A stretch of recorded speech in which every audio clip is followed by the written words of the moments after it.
Have you ever wanted to know how real people actually spend their money? Well, today I'm reviewing the finances of real people, and I'm talking about their income, their debt, and their spending, including exactly what I would do in their situation. Stick around because at the end, you'll actually hear follow-ups from each person or couple that I review. Oh, and if you'd like a chance for me to look over your finances in a future video, I'd love to hear from you. Go to iwt.com/submitcsp, which I've linked for you in the description below. But for now, let's get into it, starting with conscious spending plan number 1. Okay, here's what I know about this couple. Megan and Travis live in Arkansas. They are 35 and 36 years old, married with children, and Megan is a stay-at-home parent. Travis is an environmental associate at an energy company. Their concern, quote, "Our plan has always been to retire early. We would like reassurance that we are on track, as well as help balancing our goal of retiring early with living a rich life now." Well, let's take a look at the numbers. Assets, $600,000. Okay. Investments, $990,000. 35 and 36 with almost $1 million in investments. Okay. Savings at $63,000. Okay, a little bit low relative to investments, but it all depends on what their fixed costs are. Debt of 0. Wow, $1.6 million net worth. This is great so far. Let's take a look. Damn. Their gross monthly income is $9,580. And the reason you see me visibly surprised at $9,580, that's a nice salary, but how do you accumulate $990,000 in investments? That's very impressive, right? With an annual salary of $114,000 to have almost $1 million invested by your mid-30s, really good. Fixed costs, okay, are at 50%. So they're at the low end of what I typically recommend for fixed costs. Remember, I say 50 to 60% of take-home pay for fixed costs. And the beautiful benefit of living beneath your means, which is reflected here by having 50%, means that you have more money for other things, savings, investing, even guilt-free spending. So let's take a look. Their mortgage is 0. So what, they paid off their house already? Okay. Does this couple have family money or what? Car payment is $200, very nominal, probably a paid off car. They're just paying for gas. Childcare $600, groceries $1,200. Again, I just want to point out that it's almost a magical number. Here we have a couple with $0 in housing expenses, and even they fall into that magical grocery number of $800 to $1,200. Doesn't matter where you live, doesn't matter how many people in your family, it just somehow magically almost ends up between those two numbers. Clothes per month at $200. That's interesting. I don't mind it. They're at 50%. They can do whatever they want, but it surprises me. Phone at $167, subscriptions at $100, miscellaneous at $484. Fine. Again, if you're hitting your numbers, I have no comments how you want to live your life. It's up to you. Investments post-tax are at 16%. It's interesting. There's no way you get to $990,000 in your mid-30s by only investing $1,150 a month post-tax. So that money had to have come from somewhere else. Savings goals are at 7%. So they're saving $500 a month for vacations, gifts for $50, and they're not saving for their emergency fund, which they don't need to do because they have about 15 months of an emergency fund saved up. So they have correctly stopped funding that, their emergency fund. It's already full, and they've moved on to other things. Still, they're saving, less than most would. And then, okay, their guilt-free spending is a healthy $1,969 a month. I don't really believe that. I actually think they're spending less just based on what I'm seeing here. Well, the obvious question is, how'd you get all this money in your investment account? How'd you get $1 million by your mid-30s making $114,000? Some ways that this could have happened would be an inheritance, family gift of some sort, legal settlement. There's a variety of different things. Just looking at the numbers, it doesn't quite add up, but I believe them. I'm just like, I'm as curious as anybody else. How'd you do it? It's very impressive. All right, hey, maybe we'll get a chance to find out in the follow-up. So the question is, can we retire early? For easy math, let's just say they're 35, and let's say they have $990,000. They are currently investing, I don't know what they're doing pre-tax, but post-tax, they're doing $1,150 per month, $13,800 per year. Years to grow. Let's say they want to retire in 15 years by age 50. And I'm going to give them a 7% return rate. That's the real rate. It factors in inflation. So if we calculate this, they would have $3.1 million by the time they turn 50 years old. And if we use the 4% rule, just 4% times $3.1 million, they would be able to withdraw about $124,000 per year. Now, I need to add a couple of nuances to this. First off, that $3.1 million assumes that nothing changes in their finances. And considering the fact that they are mid-30s, probably their income will go up. See, we have a predictable curve of how incomes work. They tend to peak, depending on gender, in your 40s, late 40s, sometimes 50s. It depends on a few different things. But in general, we can say if you're in your 30s, your income is very likely to go up. So I would guess that $3.1 million is actually going to be more. Second, when we talk about a safe withdrawal rate, which is how much money can we take out every single year safely without running out of money, if you retire early, the 4% rule does not necessarily apply because the 4% rule was designed to give you 30 years of safe income. But if you're planning to retire early, you likely need more money. One way you can adjust that is instead of doing 4%, you could use 3%. Again, I'm being very loose with the numbers, but I'm giving you a sense of how the intuition works here. So let's do the calculation. At 4% withdrawal, they could take out approximately $124,000 a year, which, by the way, is successful. That's actually more money than they're making today. And that would already factor in inflation. So you're good. But let's play it out. 3.1 million and a 3% withdrawal rate, which would give them more safety, would be $93,000 per year. So less than they are currently making. Now they might say, I don't want to downgrade in lifestyle. I want to keep our same lifestyle when we retire. They have lots of different options. They could invest more. They could also just stretch out how long they're working for. So instead of 15 years of working, let's make it 17. Watch what happens. The numbers really start to get powerful towards the end of your career. So 15 years investing gave them 3.1 million, but just 2 more years to 17 years gives them 3.5 million. And if we go to 19 years, it gives them 4.1 million. You can see it's really starting to accumulate towards the end. This is why compounding is so powerful and also why you have to start investing as early as possible. The first few years, it doesn't seem that impressive. You know, you're putting $100 a month or $1,000 a month, whatever the number is. But as it starts to grow, it starts to build upon itself.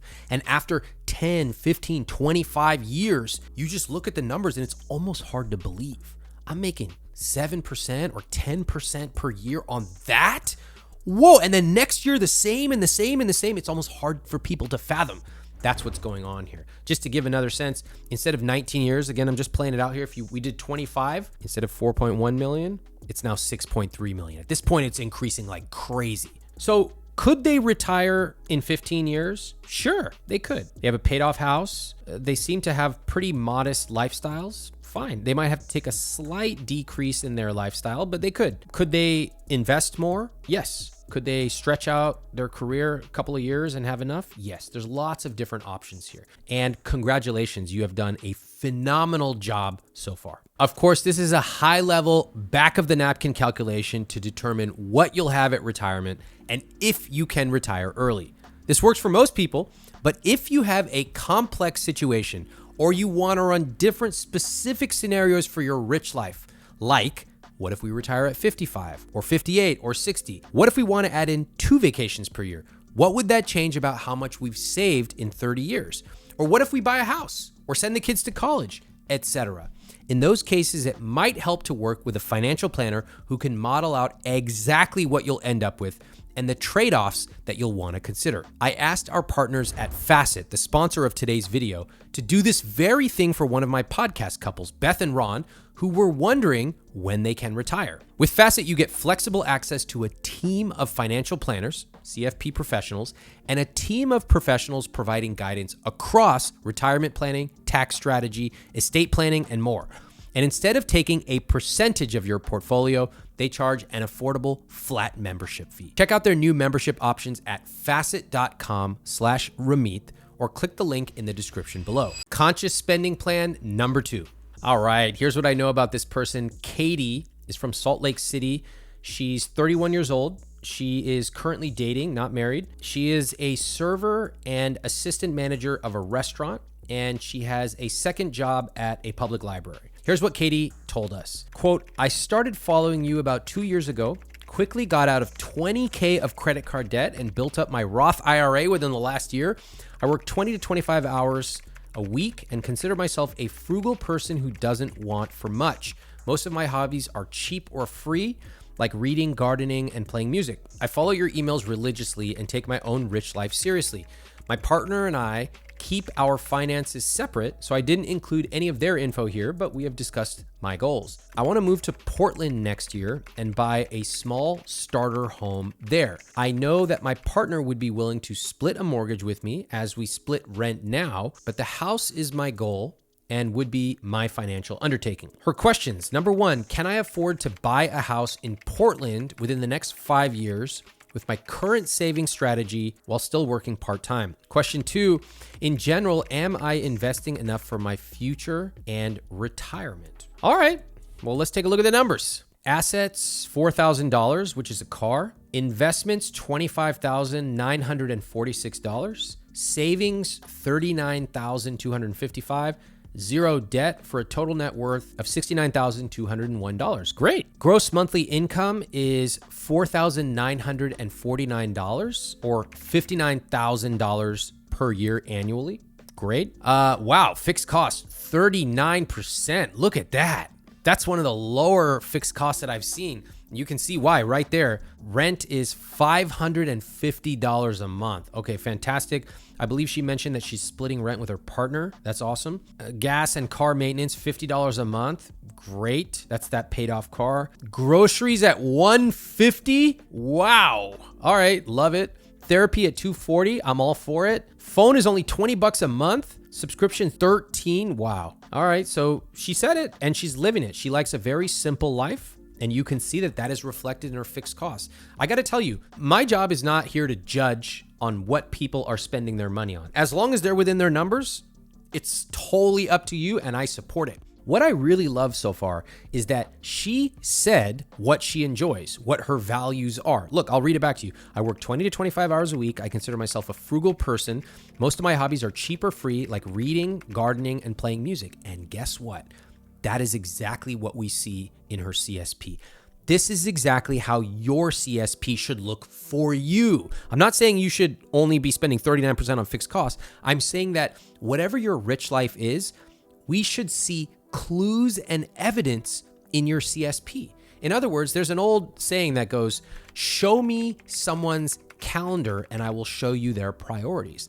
I would adapt that for today by saying, show me someone's calendar and CSP, and I will tell you what their rich life is. So your time and money should actually match up with what you claim your rich life is. That's when you know you're truly living it.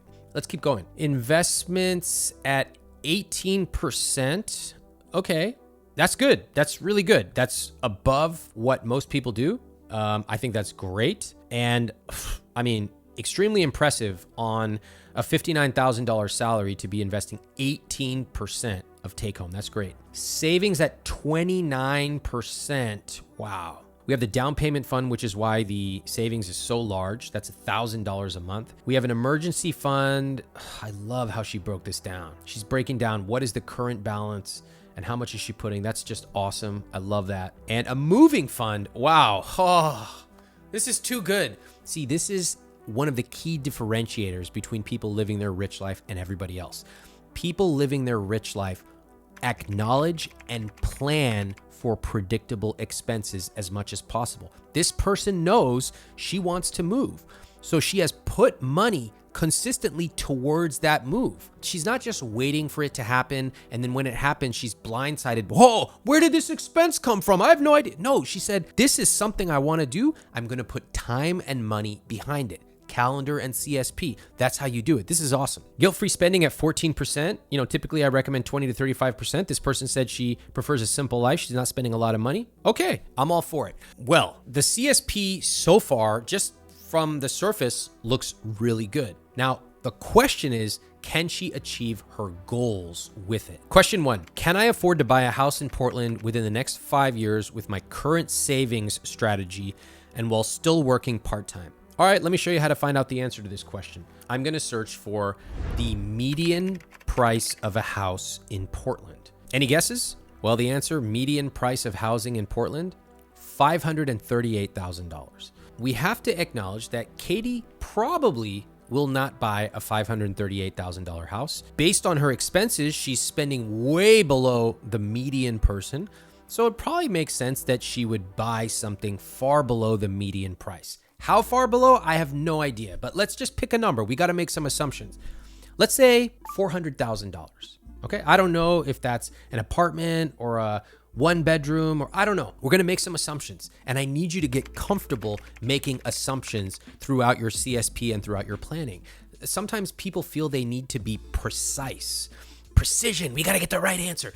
But, especially in the early planning stages, you just need to make some rough assumptions. Write it down. Your assumptions are probably wrong, but that's okay.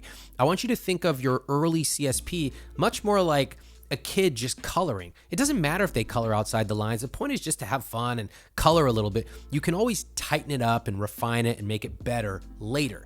Let's pick an assumption. 400,000, fine. So the question is, would she be able to buy a $400,000 house, particularly if she continues working part-time? How do we figure out the answer to that question? Well, let's see how much she has as a down payment, first of all. Her current down payment fund is $30,000, and she's saving $1,000 a month towards it. So for a simple assumption, let's assume that she puts 20% down for a $400,000 house. That would be $80,000. As you can see right now, she can't afford it, because to go from $30,000 to $80,000 just for a down payment, it would be unfeasible. It would take a long time, way longer than she wants. Now, your natural reaction is going to be, well, why do you have to put 20% down? What if we put 10% down? What about 3%? I heard it on TikTok. You could. There's certainly risks, but you could. Let's say 10%. That would be $40,000. She already has $30,000, so she could. Please remember this. Just because you can doesn't necessarily mean you should. There are lots of risks of only putting down 3% or 10%. I want you to understand those before you go out and make the biggest purchase of your life.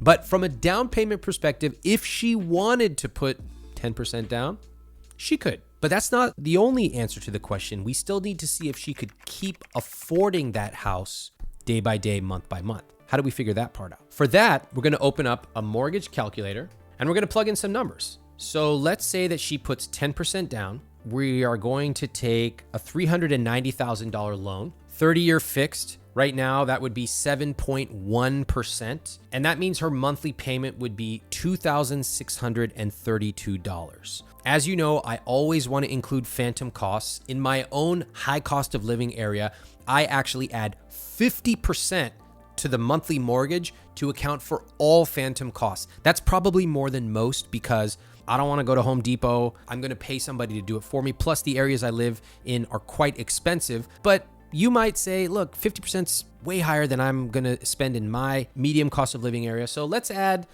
just make it a little bit more nominal. Instead of $2,632, I would probably make it $3,000 a month just to account for everything. Okay. It's probably a little more than that, but let's keep the math easy. At $3,000 a month, can she afford that? Well, let's take a look. The way that we do this now is we go into the CSP and I simply replace her current rent with $3,000 a month. And let's see what happens. Okay. Again, this is the beauty of having the CSP. It's all set up for you so you can simulate different things and see how it will affect you. It's so helpful. You basically have a crystal ball. This is why I love what I do. Right now, she pays $550 a month. I'm changing that to $3,000. Watch what happens. Oh, shit. Are you seeing this? Her fixed cost number jumped from 39%, which is amazing, to 106%. And she's broke. She is spending more money than she makes just in fixed costs alone. She has no money for any additional savings, no money for any additional investments, and certainly no money for any guilt-free spending. Now, you might disagree with my assumptions. You might watch this and say, she's not going to buy a $400,000 house. Maybe it's going to be $300,000. Okay, simply adapt the calculations for your own situation. But at least you see how the intuition works. First, we want to find out a benchmark. What's the median price of housing in that city? Then we want to adjust it for whatever our situation is. We want to plug that number into the mortgage calculator. We want to make sure we are accounting for a down payment, preferably 20% as a conservative benchmark, but maybe you put 10, hey, maybe you even put 3, depending. And then we want to plug it back into the CSP to see what happens. This is what I mean when I talk about running the numbers. This is just a simple example of running the numbers. Do you know how many people actually do even this?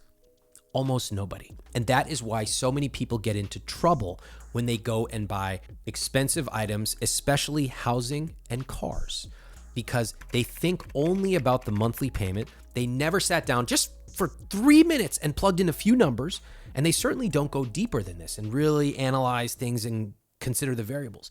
You have to do this before you make the biggest purchase of your life. You can tell right now, Katie cannot make this work. Now, she has lots of options, but right now she knows the way it's currently going, she cannot afford to buy a place in Portland. So that's already helpful. We know that something is broken. Now we can turn to how can we make it work? Now, Katie, let's talk about what your options are. Intuitively, I look at this and I go, if you want to be a homeowner, you can, but probably not working 20 to 25 hours a week.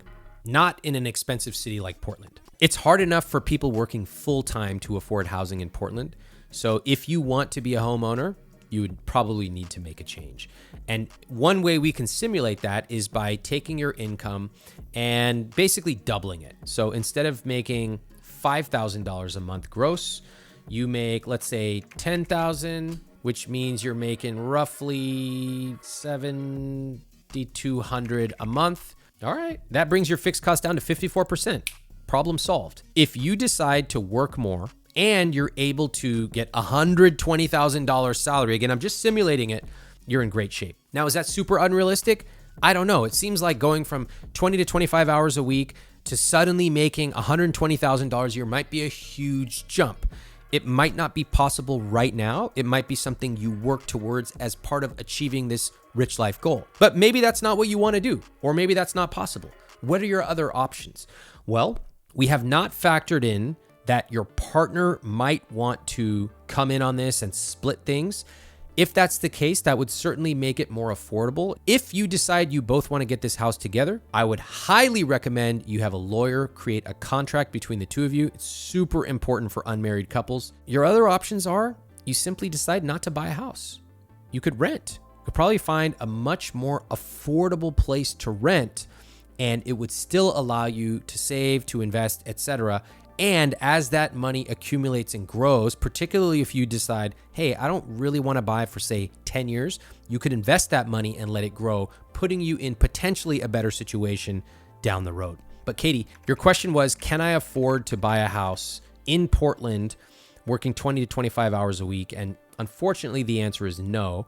But fortunately, now you know, and you know that there are several options. Katie also had a second question, which was, in general, am I investing enough for my future and my retirement? All right, well, let's take a look at that. Her investments are $25,946. At 31 years old, we have enough information to be able to plug that in. So her principal is roughly $26,000. She's investing $653 a month at least. At 31, I love it. She has 34 years at least to retire. And at 7%, she'll have $1.3 million. Okay. All right. So let's take a look at what the implications are of that. At a 4% withdrawal rate, she would have $53,000 per year. Now, for most people, they would say like, oh, that's not enough, because most people have higher spending than that. But in Katie's case, if she were to keep her same level of expense, let's take a look. It could work, but it's tight. Her fixed costs would have to not change. And I don't really like to make a plan 30 years down the line to not change at all. I just don't think it's practical. Maybe there's a family in the future. Maybe you simply want a bigger place or a nicer place, or, you decide to spend more on therapy, whatever. Things happen. We need to build a buffer for it. Better to have a little extra than to be financially constrained for 30 years plus another 20 or 30 years. If she was making roughly $50,000 a year in withdrawals, she wouldn't really need to be investing much. So she'd save money there. She wouldn't need to be saving as much for the most part, but she would have guilt-free spending. And I'm guessing she'd want to be spending a little bit more. So Katie, I think it's a little tight for me when I look at your numbers. You're living a very simple life. It's awesome right now, but we never know how things are going to change. And my personal philosophy is better to be prepared for change than to be forced into it. So if I could make a suggestion to you, the obvious lever here is if you can increase your earnings even a little bit, that starts to become really material for you. It means that you could invest, $500 more per month or $300 more per month. And that really starts to compound, especially because you're quite young. I don't have any comments to say about cutting expenses. You've cut pretty well. There's really nothing I have feedback on there. It's great. If anything, you should be giving most of my readers tips. They're spending their fixed costs is like 79% and you're over here at roughly 39%. It's like, tell them what to do. You're doing a great job. If, for example, you decide that maybe buying a house is not part of your near-term future, your ability to take that $1,000 a month and invest it actually solves a lot of problems at once. First of all, $1,000 a month in your financial situation is a huge deal, especially compounded for 30 years. It's big, big, big. Second, you could theoretically take that money out if you wanted to for a house. I wouldn't recommend it, but you could. More importantly, it starts to give you serious retirement gains. Just to give you an example, if you were to simply take the money you're putting for a down payment and you were to invest it, instead of having $1.3 million, you would have $2.9 million. So it's huge. So overall, Katie, I think you are in a great place in terms of your costs. I think that some of the goals you have cannot be fulfilled by working 20 to 25 hours a week and making what you're currently making, but you have options, okay? And I would strongly, strongly encourage you to think really carefully about what is your rich life. If it is buying a house, okay, you can buy a house, but you will need to dramatically increase your income. If on the other hand, it's living in Portland, not necessarily buying a house, you could probably do it. You may need to increase your income, but you can take some of the money that you've currently been spending and redirect it to housing, to investments, etc. Very curious to hear your follow-up and your decisions. Thanks for submitting your CSP. Hey Ramit, it's Katie. I wanted to say thank you for reviewing my numbers. I'm a huge fan and I was really excited to see financials that look like mine reviewed by you because I don't see a lot of that. So I want to say thank you, and I really took to heart what you said. So the biggest surprise that I found from your analysis was mostly seeing my potential retirement. I think that a couple of years ago, I wouldn't have expected to have any money saved for retirement. So to be working with potentially over $1 million is really exciting for me. And I want to keep working on that to have a little more stability, but it just felt really good to hear. I also think that while I understand your advice, I'm not quite ready to give up on my dream of home ownership. So I'm kind of splitting the difference. I shifted a substantial amount from my savings into my investments directly so that I can move out my desired home buying date. And I am moving up my moving timeline so that I can increase my income in Portland. I also got a raise at my current job. I kind of plan to increase my savings and my investing moving forward and reassess with my partner if marriage and home buying and things like that work for us down the road. And in the meantime, I'm just gonna keep my eyes on the market. So thanks for all your help. All right, before we move on to the next conscious spending plan, I would love it if you could do me a favor, hit that subscribe button and please turn on notifications. My team and I put a lot of work into making videos that you want to watch, and I don't want you to miss out on any of them going forward. Now let's look at the next CSP. Conscious spending plan number 3. Let's talk about Conrad and Isabel's numbers. They live in Atlanta, Georgia. Conrad is 45, Isabel is 39, married with children, and they are a designer and advertising executive. Okay, here's what they told my team. Quote, after reading your book 5 months ago, I realized we were overspending by $5,000 per month.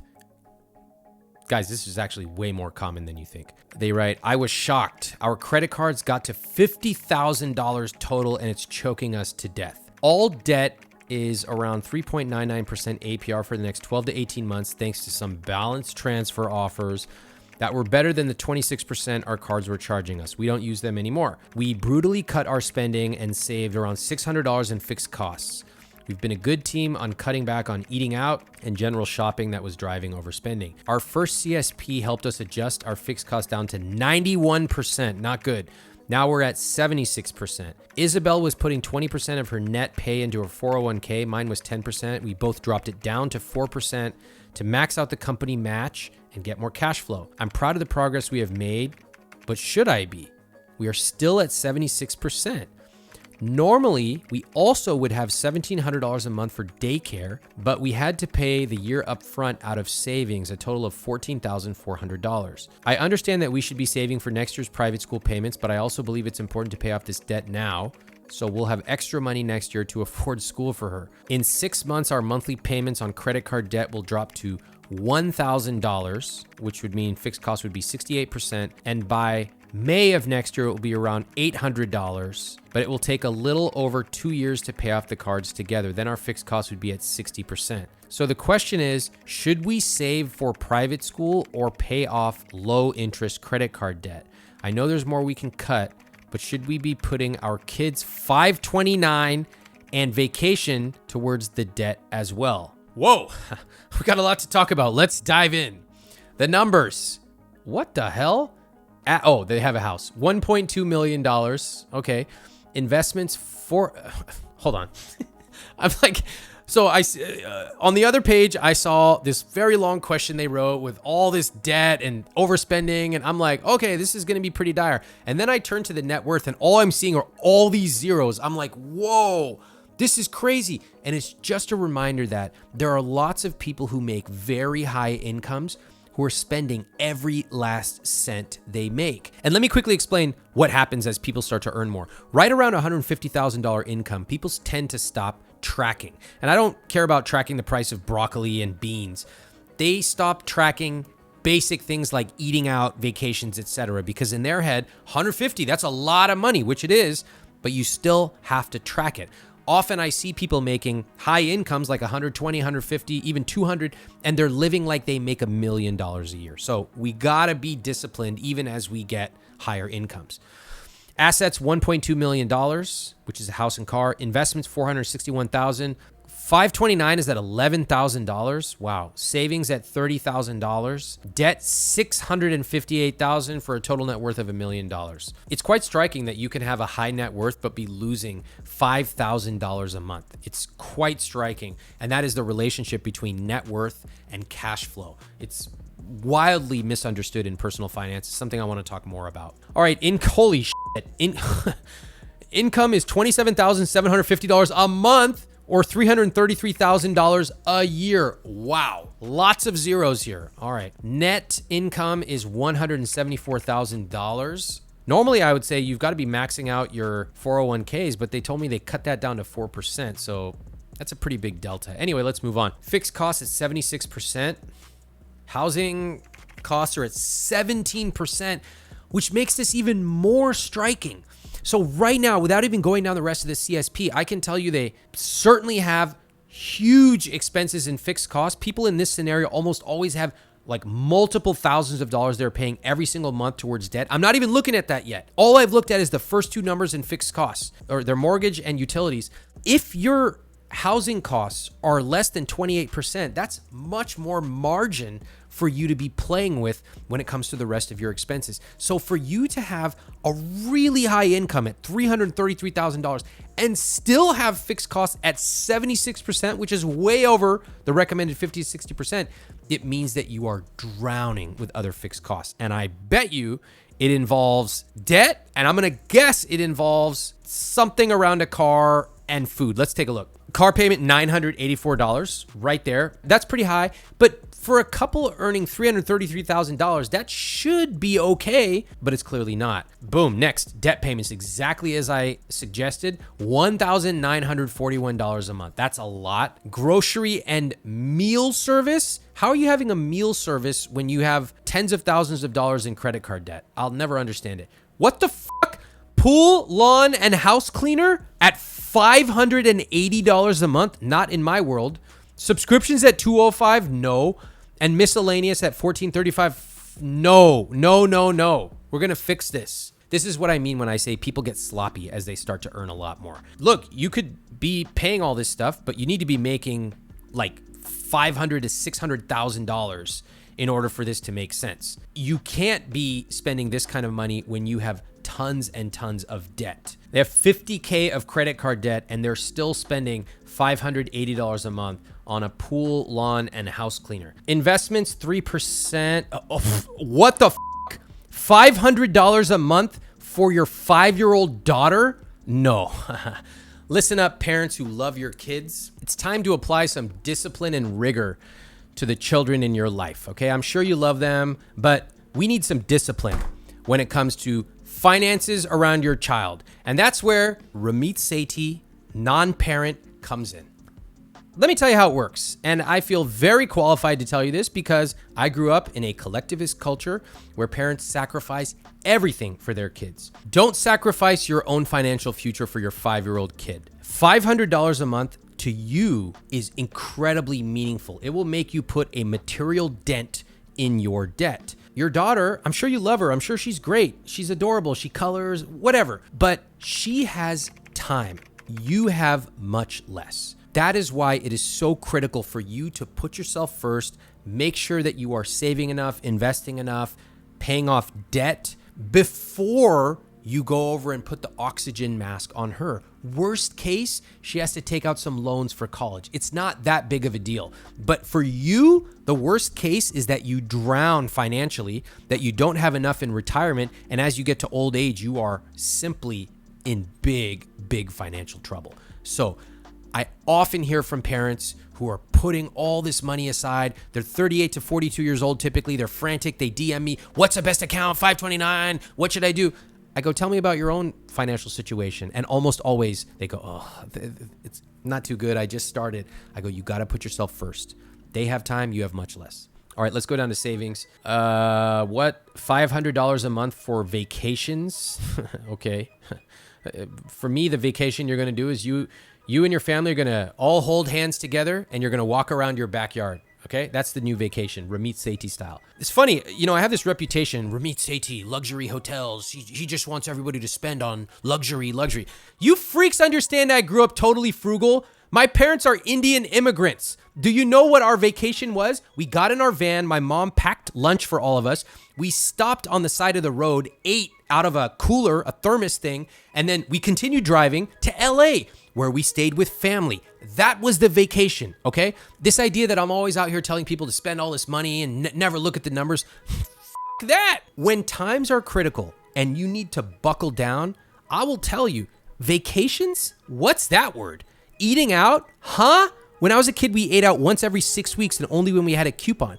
You can live that way, but it's not being reflected on this CSP. In fact, what I see is someone here spending tons of money with not a care in the world, and they could make big changes. Let's continue down. They have $500 a month going towards an emergency fund. That's fine. Right now, they have roughly 3 months of savings. That would be $11,000 fixed cost, which is going to come down, times 3, fine. Probably you could take a lot of that money and put it towards debt as well. And then guilt-free spending at $2,000. Yeah, right. All right. You guys want me to fix this? Like, there's 2 approaches I can take. It's like, oh, let me give you a hug. Let me bake you a cookie. Yeah, it's good. Or it's like, let's fix this, okay? No changes, small changes, big changes. I'm only interested in big changes because being $50,000 in credit card debt while making $333,000 a year just doesn't make any sense to me. And if it's me, I'm like, hey, let's make this our family mission. Let's go all in. Let's fix this. And then as we get more comfortable, we can slowly start to add back in some expenses. here's what we're going to do. Since I'm asking, do you want to fix this? And since it's my video, I get to say, we're going to fix it. Oh, wait, let me go back to the question before I lay down the law on this. Should we... The question is, should we save for private school or pay off credit card debt? Should we be putting a 529 account and vacation savings towards the debt as well? Okay, well, we got a lot of things to talk about, all right? Let's break it down. First, I'm just going line by line and I'm going fast. Groceries and meals, you don't have a meal service anymore, okay? It's grocery time. Figure out how you're gonna meal prep, etc. And $900 doesn't sound too unreasonable to me, but my guess is that you're not actually shopping by price. So I wonder if you might even be able to cut that down by 100, 150, whatever. The point is that at this stage with that big of a debt load, even an extra $100 a month is incredibly meaningful. So you're looking to scrape it out from everywhere. I'm going to leave the groceries as is. No, I'm not. What am I talking about? I'm taking that down to 800. Pool, lawn, and house cleaner? No, that's ridiculous. We might as well just cut it down to zero. Okay. Boom. Zero. Damn, our fixed costs are down to 70% already. Miscellaneous, I'm all for having 15% miscellaneous. I added that. I put it in the CSP. But when you are in a critical situation with this kind of debt, you can't afford to be that sloppy. You can't afford to just be like, oh, miscellaneous. No, you need to be dialed in. So I will still give you a little bit of buffer money because things come up occasionally, but not $1,300. No way. We're turning that down to $200. That means you are dialed in on your expenses. And guess what? Whoa, your fixed costs are at 63% right now. Fantastic. That's more reasonable. Now, let's talk about your credit card debt, okay? Because it's driving me insane. You have a 529 for a 5-year-old? Not anymore. That $500 is going towards your debt payment. That's going to make a big difference. Hold on. I'm going to show you how much of a difference. Okay, so you mentioned that you have $50,000 of credit card debt at 3.99% for the next 12 to 18 months. And after that, it's going to jump. So we are in a race to pay off as much as possible before 12 months. Let's see what we have here. Okay, you're currently paying $1,941 towards your $50,000 credit card debt, and it's going to take you 29 months. I see exactly that on the calculator here. So we're going to make some big changes. Let's say that we're going to add $500 from your 529, which you definitely should. That takes you to 2441. You're now paying your debt off in 22 months. Let's keep adding. So I zeroed out your investments. Your vacation, what? No more vacations. No, you can't take vacations when you have $50,000 of credit card debt. It's just a simple black and white rule. Right now, you need simple black and white rules. That's what we're going to do. 0 to vacations. That's life. And that's an extra $1,000. Oh, this is good. Now we're paying $3,441 a month towards debt. Love it. You pay off this debt in 15 months. That's not long. You got a lot of money left over. Too much, in my opinion. So right now, in your CSP, you are paying $3,441 towards debt. What that does, though, is it leaves $3,415 a month for guilt-free spending. That's 24%. No way. See, when you have severe credit card debt, it's very important that you and, when applicable, your partner agree we are going to cut back on guilt-free spending right now so that we can attack this with everything we've got. It's like overwhelming force is what you want. So I'm going to take that down to, let's say, 10%. You have an extra $1,915 a month to put towards debt.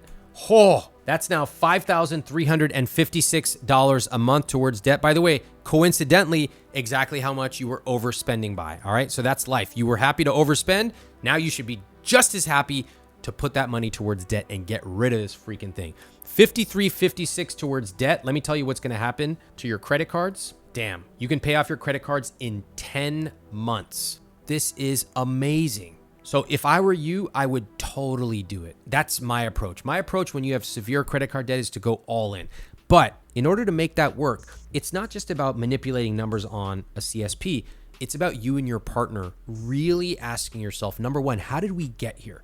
What happened for us to get here? You know, I have a recent podcast I did with a couple in a similar situation as you. They have a high income. They ended up running up a ton of credit card debt, a similar number to you. And they were very eager to just jump right into solutions. I said, hold on. We need to understand what series of decisions you made in order to get here. So I spent a lot of time there. And then second, we talked about how to work through it. I'll put a link right here below so you can find that video. The other question you had was about private school. This is a tough one. Personally, my gut intuition says you probably should not do private school next year. Okay, I'm going to tell you why. First, you have poor financial habits. And so by already thinking about how you're going to spend 20, 30, 40, 50K next year, you're not giving yourself time to actually rebuild healthy financial habits. You're just adding a huge expense onto next year, which is basically pre-committing for the next 10, 12 years. Second, this assumes that everything for the next 10 months goes exactly right. It's not going to go perfect. That's life. Things are going to happen. You're going to overspend. Something's going to come up. You need to give yourself buffer, and I don't want you to have this massive expense that you've pre-committed to. It's very important for you and your partner to send a signal to both of you that you are going to put the health of your family first, the financial health. And it's not financially healthy to be talking about private school when right now you have $50,000 of debt. It's just not the right approach to take. So is there a future where you might be able to send your daughter to private school? Of course. But I wouldn't even dream of that until I was in a much healthier financial position. Again, your investments are nice. You have a really high salary, but your financial habits are unhealthy. And I want you to build the habits to become healthy before you think about incurring any more major expenses. I'll be super interested to hear what you decide, and I really appreciate you sending your CSP in. Good luck to both of you. I am not very surprised by Ramit's advice. Having read the book and watched the podcasts is about what I expected him to attack. I hear your point about not spending on the meal kits. We tried to cut them out, and what happened was we either were spending the same on grocery, lots of wasted food, or we fell back into bad habits by going out to eat. We are keeping them for now, but we can adjust down to meet the $800 total. I did cut the lawn service, and I'm doing it myself, as we only have a few weeks left in summer, so I'm keeping the pool service, but moved it over to every other week at half cost. We are also keeping the maid service, but as a compromise, we are moving pool, maid, and any lawn service we might have in the future into GFS. I loved your breakdown on the CC debt. Yes, lots of bad choices and habits lead to this getting so high. We can commit to cutting the 529 plan, vacation, emergency savings, and GFS, and adding them to CC payments. I know it should be obvious, but I never actually thought we could pay it all off in 10 months and be done. That is very promising. Totally agrees that $1,500 GFS is still a lot. We can make that work for dining out, shopping, maid, pool, and the like.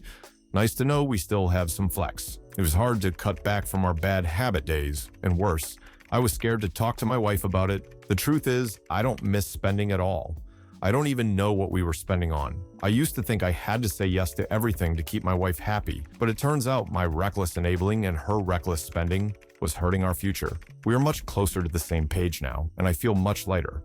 I hear your advice on not spending on school, but we won't be changing that. Our primary concern is that our daughter gets a good education in a safe environment. We did, however, have a great family meeting about how it is the CC debt and the spending habits that are holding us back from affording this lifestyle. The importance of school for our kid drastically outweighs anything we want to buy, so that is our motivation to stay on the plan as we move forward. In the interest of full transparency, we were open about our financial situation with our families, and they have offered to help fund the school bills for a few years until we can get a more stable debt-free system in place. Ultimately, I greatly appreciate all the time and generosity you and your team showed reviewing and advising on this plan. I tend to be the type who can't get his head out of the spreadsheet, but this has helped me see it's possible to make drastic change in a shorter time frame. It also helped me open up more to my wife, and I feel that has made our family stronger. My question for you is, what were your biggest takeaways from looking at these numbers? From looking at their salaries, their savings, their investments, and their spending? And what can you apply to your own situation? Remember, I would love to hear from you. If you'd like a chance for me to look over your spending in a future video, just go to iwt.com/submitcsp, which I will also link in the description. And I hope this video gives you a new perspective on taking control of your money and creating your rich life. Now check out this video to watch more.